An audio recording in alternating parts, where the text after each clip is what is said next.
ఏంటి అయ్యా కాల్ చేశారు? హలో వినోద్, అయ్యా చెప్పండి అయ్యా. ఎక్కడ ఉండవు? మందిరం కాడికి రా, నీతో మాట్లాడాలి.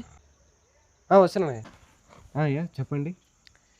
వినోద్, అయ్యా నువ్వు యవనస్తుడివి. రక్షణ తీసుకొని కూడా నువ్వు మారు మనసు పొంది లోక ఆకర్షణలుగా ఉంటున్నావు ఏంది? ఉంటే ఎచ్చనీళ్ళగానే ఉండు, లేకపోతే సన్నీళ్ళగానే ఉండు, గొర్రెవిచ్చ నీళ్ళగా ఉండగాకు. సరే. నువ్వు యవనస్తుడివి. యవనస్తులు తుట్టిలు పాటు పడతారని రేఖనమే సెలవిచ్చింది.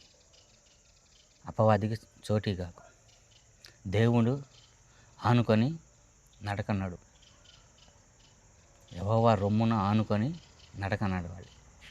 మన వల్ల దేవుడికి అపనిందన రాకూడదు, మహిమే రావాలి. ఆయన మహిమకార్థమే మనం నడకలు నడుకోవాలి. ఆయన మహిమకార్థంగానే మనం జీవించాలి.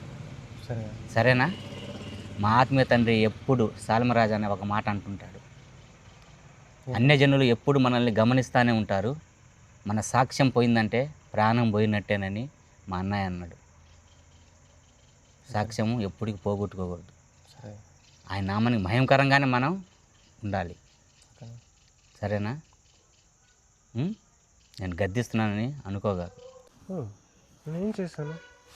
దృష్టిని ఛాన్స్ ఇచ్చాను కదా. హృదయం దేవునికే చెందాలి, లోకానుసారంగా ఎన్నటికీ చెందదు.